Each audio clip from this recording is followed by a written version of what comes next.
राष्ट्रवादी काँग्रेस पक्षाचे जिल्ह्याचे अध्यक्ष, कार्याध्यक्ष, शहराचे अध्यक्ष,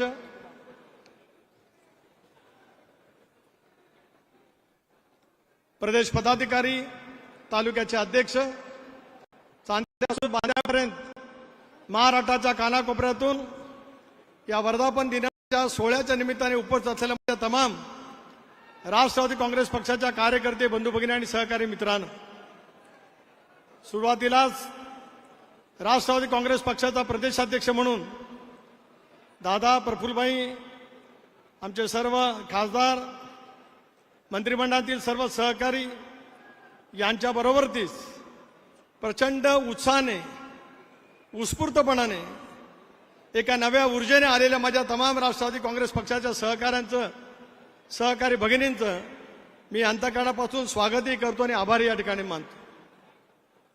2 वर्षापूर्वी दादांच्या, प्रफुल्लभाईंच्या नेतृत्वाखाली छगन भुजबळ साहेब असतील, मुश्रीफ साहेब असतील, दिलीप वळसे पाटील असतील, धनंजय मुंडे असतील, रामराजे नाईक निंबाळकर असतील किंवा मी स्वतः असेल, आम्ही सामुदायिकरित्या एक निर्णय घेतला. स्वर्गीय चव्हाण साहेबांची विचारधारा, बहुजन समाजाचं व्यापक हित, शिवशाहू फुले आंबेडकरांची सामाजिक समता आणि आपला धर्मनिरपेक्ष विचार, या साऱ्या आपल्या राजकीय विचारसरणीला सोबत घेत एनडीएमध्ये सहभागी होण्याचा ऐतिहासिक निर्णय आपल्या सर्वांच्या साक्षीने त्या कालावधीमध्ये घेतला. टीका टिप्पणी त्याच्याबद्दल होत गेली. दादा, आज कोणीतरी म्हणालं मी जॅकेट घालून आलोय.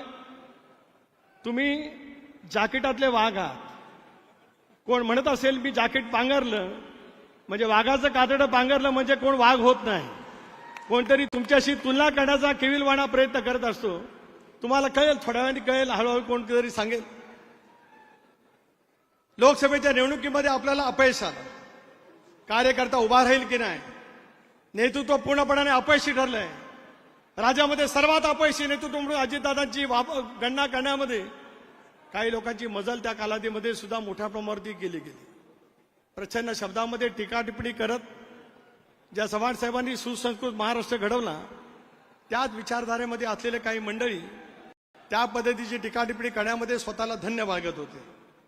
माझ्यासारख्या कार्यकर्त्याला विश्वास होता की पुन्हा एकदा महाराष्ट्राच्या जनतेच्या समोर आपण गेलो की महाराष्ट्राची जनता गेले 30 वर्षाच्या अभावितपणाने अजितदादांच्या कणकर शक्तीमध्ये, प्रचंड मेहनतीतून, आत्मविश्वासातून जी काही मेहनत केलेली आहे, या सर्वाचं फलित विधानसभेच्या निवडणुकीमध्ये निश्चितपणाने मिळेल. आज मला महाराष्ट्रातल्या जनतेचे मनापासून आभार मानायचे आहे. महायुतीच्या माध्यमातून लढत असतानाच 59 पैकी 41 जागा, पुन्हा एकदा मी म्हणतो, टाळ्याच्या गजरात स्वागत करा. 59 पैकी 41 जागांच्या वरती अभूतपूर्व असं यश दादा प्रफुल्लभाई यांच्या नेतृत्वाखाली राज्यामध्ये आपण संपादित केलं. आणि आज राज्यामधल्या सत्तेमधला महत्वाचा सहभाग आज आपल्या सर्वांचा त्या ठिकाणी असलेला पाहायला मिळू शकतो. गेल्या 26 वर्षाचं सेवावलोकन करणं काळाची गरज आहेच, पण 26 वर्षाचं सेवावलोकन करत असतानाच या 2 वर्षामध्ये पक्षांनी केलेली नेतृत्वात्मक प्रगती, नव्या नेतृत्वाच्या प्रती लोकांनी, जनतेने निर्माण केलेला विश्वास, सार्थ विश्वास, याचं सुद्धा आज विवेचन करणं माझ्यासारख्या कार्यकर्त्याचं कर्तव्य ठरू शकतं. आणि म्हणूनच ज्या विदर्भामध्ये फारसं यश राष्ट्रवादी काँग्रेस पक्षाला कधी मिळालं नव्हतं, दादांच्या आणि प्रफुल्लभाईंच्या नेतृत्वाखाली विदर्भाला आपण ज्यावेळेला सामोरं गेलो, त्याला राजीव कारंबोरेंचा मतदारसंघ असेल, भंडारामधला, गोंदियामधला राजकुमार बडोलेंचा मतदारसंघ असेल, पुसदचा इंद्रनील नाईकांचा मतदारसंघ असेल, अमरावतीचा सुलभा खुडकेंचा मतदारसंघ असेल, अहेरीचा बाबा आत्रामांचा मतदारसंघ असेल, किंवा ज्या शिंदेगडच्या भूमीमधून निवडून आलेला आमचा मनोज कायंदे असेल, एकच जागा मोर्शीची. काही वेगळ्या राजकीय कारणाच्यामुळे आम्ही त्या ठिकाणी भुयारला निवडून आणू शकलो नाही, पण विदर्भामध्ये 6 पैकी 5 जागांच्या वरती यश मिळवत विदर्भाच्या भूमीमध्ये सुद्धा राष्ट्रवादी काँग्रेस पक्षाची नवी ऊर्जा या विधानसभेच्या निवडणुकीच्या माध्यमातून सुरू झालेली पाहायला मिळते. संभाजीनगरमध्ये आपण निवडणूक लढलं नव्हतो, जालनामध्ये आपण निवडणूक लढलं नव्हतो, परंतु परभणीची पाथरीची जागा राजेश विटेकर असेल, हिंगोलीची बसमतची जागा राजू नवघरे असेल, लोहा कन्नरची, नांदेडची जागा प्रतापराव चिखलीकर असतील, आपल्या बीड जिल्ह्यातील माजलगावची जागा प्रकाशदादा सोळंकी असतील, गेवराची जागा माझे तरुण सहकारी विजय पंडित असतील आणि परळीची जागा 1 लाखापेक्षा जास्ती मतांनी निवडून आणत त्या संबंध जिल्ह्यामध्ये सुद्धा एक अभूतपूर्व असं वातावरण धनंजय मुंडे तुम्ही आणि तुमच्या सर्व सहकाऱ्यांनी अजितदादांच्या नेतृत्वाखाली त्या ठिकाणी केलं, याचाही अभिमानपूर्वक उल्लेख या निमित्ताने करू इच्छितो. बाबासाहेब, तुमचा मतदारसंघ परत रिपीट होत नाही अशी त्या मतदारसंघाला शाप होता. बाबासाहेब, अजितदादांचा आशीर्वाद तुमच्या पाठीमागे उभा राहिला आणि तुम्ही त्या मतदारसंघातून निवडून आलात. लातूरची शान वाढवली आणि आमचा दुसरा सहकारी संजय बनसोडे त्या राखीव मतदारसंघातून प्रचंड मताधिकाऱ्यांनी निवडून येत लातूर जिल्ह्यामध्ये सुद्धा राष्ट्रवादी काँग्रेस पक्षाची ताकद आपण त्या ठिकाणी निर्माण करू शकतो. धाराशिव जिल्ह्यामध्ये आपल्याला निवडणूक लढता आली नाही, आपल्याला उमेदवारी मिळू शकली नाही. पलीकडे आपण अहिल्यानगर बघितलं तर अकोल्याचे लामटे डॉक्टर, कोपरगावचे आमचे आशुतोष काळे, संग्राममधून 3 वेळेला निवडून येण्याचा विक्रम करणारे संग्राम जगताप, ज्या मतदारसंघामध्ये आम्हाला काही मिळणारच नाही असं वाटत होतं, त्या मतदारसंघामध्ये अजितदादाचा करिश्मा कसा आहे. कोणाला तरी वाटत होतं की पारनेर म्हणजे माझा काहीतरी करिश्मा आहे, पण अजितदादाचा करिश्मा कसा आहे पारनेरकरांनी दाते सरांच्या माध्यमातून निवडून दाखवलं आणि त्या अहिल्यानगर जिल्ह्यामध्ये सुद्धा आम्हाला चांगलं यश मिळालं. श्रीरामपूरची लहू कानडेंची जागा आम्हाला योग्य पद्धतीने तडजोड करण्यामध्ये अपयश आलं. लहूजी तुम्ही निर्वाचित होऊ शकला नाहीत याचं दुःख आम्हाला नक्कीच आहे, पण एक दमदार नेता पक्षामध्ये आला त्याची सुद्धा बांधिलकी आमच्या सर्वांच्याच मनामध्ये.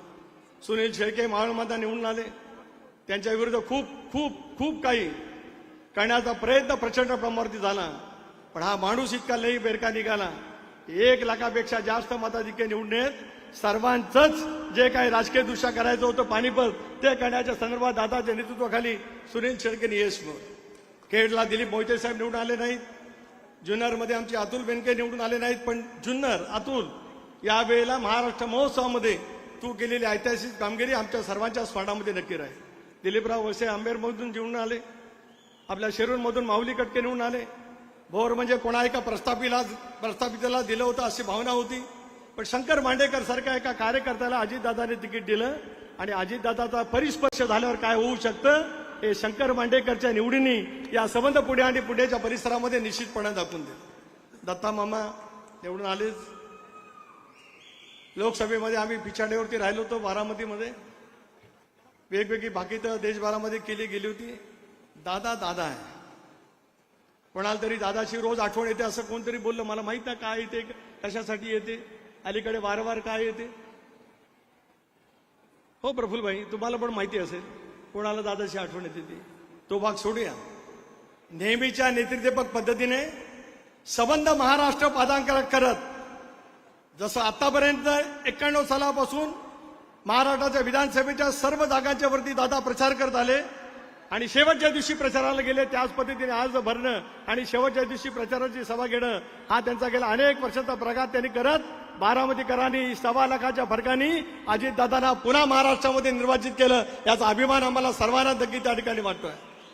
फलटणमधून सचिन पाटील, आम्ही अनेकांना सांगत होतो शेवटपर्यंत नका गडबड करू, पण कदाचित त्यांच्या नशिबी काय लिहिलं असेल त्यांचा माहिती, पण अखेरच्या क्षणामध्ये सचिन पाटील जे आले, मकरंद आबा तुम्ही सुद्धा मोठ्या मतांनी निवडून आला.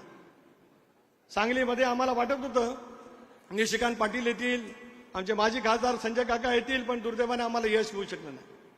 मुश्रीफ साहेबांना पराजित करण्यासाठी सगळे देव पाण्यामध्ये ठेवले गेले होते, सगळी राजकीय समीकरणं दाखवलेली होती, पण मुश्रीफ म्हणजे मुश्रीफच आहे, ज्याचं नाव हसन तो सर्वांचं करतो कल्याण. अशा हसन मुश्रीफ साहेबांना सुद्धा पुन्हा एकदा विधानसभेवरती मोठ्या मताधिक्य दिलं. कोकणामध्ये शेखर निकम असेल, आदित्य तटकरे असतील, दौलत दरोडा असतील, आमची सना मलिक असेल, यांना त्या ठिकाणी निश्चितपणाने यश मिळालं. निशानला आम्हाला यश त्या ठिकाणी प्राप्त करता आलं नाही, नजीब मुलाला आम्ही यशापर्यंत त्या ठिकाणी पोहोचू शकलो नाही, याचं शल्य आणि दुःख आमच्या सर्वांच्या मनामध्ये.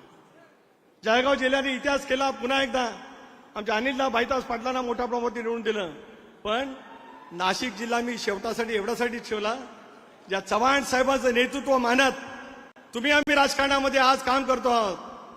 हिमालयाच्या मदतीला सह्याद्री ज्यावेळेला धावून गेला त्यावेळेला चव्हाण साहेब लोकसभेची निवडणूक नाशिक लोकसभा मतदारसंघातून निवडून गेले होते. बिनविरोध निवडून देण्याचं काम नाशिककरांनी त्या कालावधीमध्ये स्वर्गीय चव्हाण साहेबांनी केलं. आज दादा तुमच्या नेतृत्वाखाली 100% यश. छगन भुजबळ साहेब असतील, नरहरी झिरवाळ असतील, माणिकराव कोकाटे असतील, नितीन पवार असेल, दिलीप काका बनकर असतील, सरोज आयरे असतील आणि आमचे हिरामणजी खोसकर असतील. या सर्वांनीच 100% असं यश नाशिकच्या जिल्ह्यातून आपल्या पदरामध्ये त्या ठिकाणी पाहिलं. आता